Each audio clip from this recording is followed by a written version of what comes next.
Hello everyone, my name is Ronnie. Today I'm going to teach you some pronunciation. Are you confused or do you become a little bit scared when you see this Q and a U together and you're not too sure how to pronounce it? First of all, one very important spelling trick, especially if you do crosswords, is Q must always be followed by U in English. So every time you have a Q, you must follow it by U. This is the capital Q, and this is the baby small Q. Most of the times when you see the Q written, it'll be with a smaller Q. So, spelling QU 100% of the time, all of the time. Pronunciation is like this. It sounds like a K and a W together. So the sound is like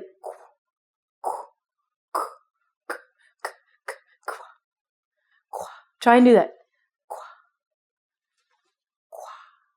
Your mouth goes open at the end. Let's try our very, very first word.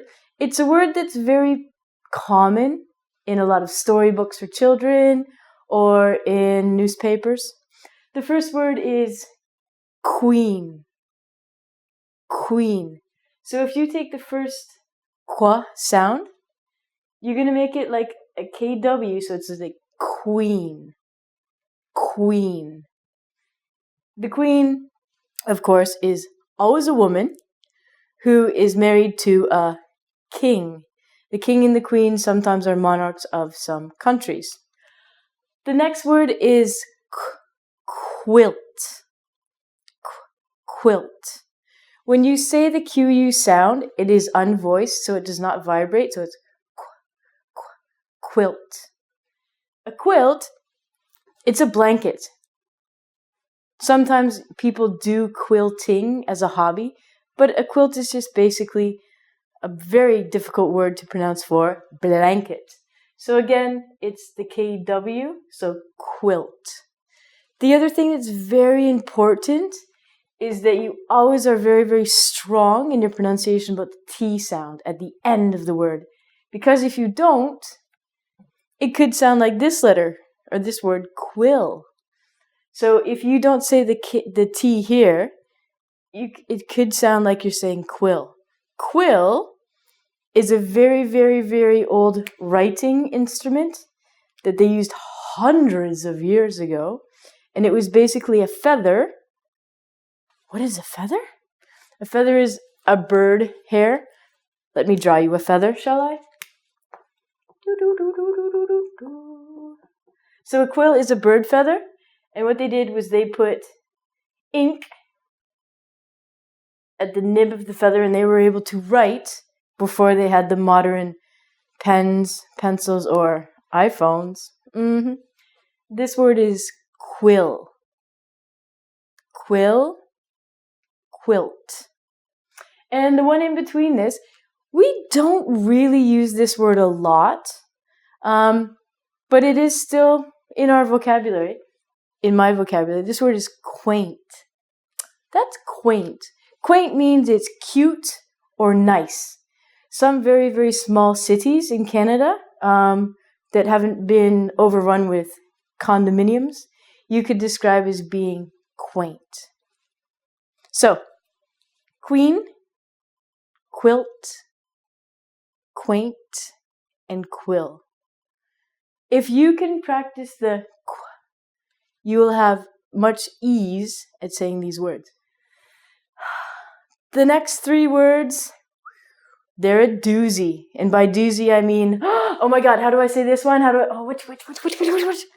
Even when I read these words or see these words, I have to think about, is it quaint, quit, quiet, what was it? What is it? So, let me help you.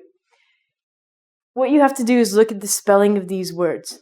This one's the easiest because you have the sound and then you have it.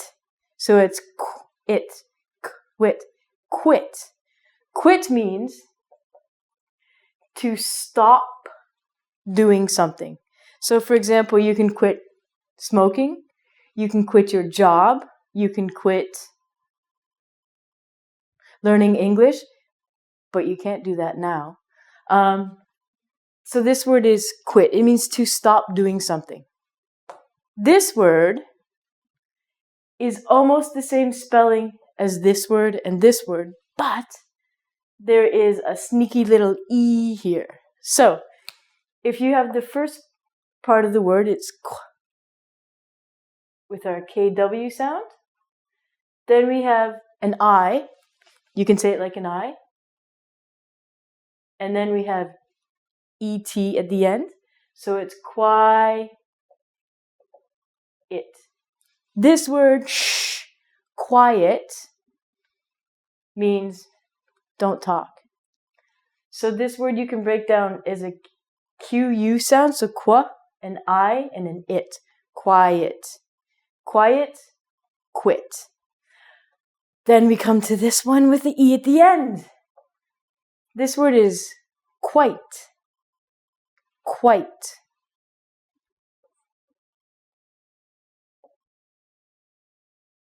So it would rhyme with the word white.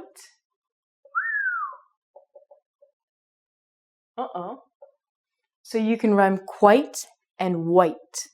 Quite, white. Quite basically means very. I can say, wow, it's quite cold today in Canada. It's the same as saying it's very cold.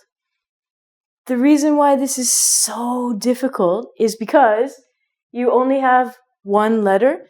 The only thing that's different here is the E has switched positions.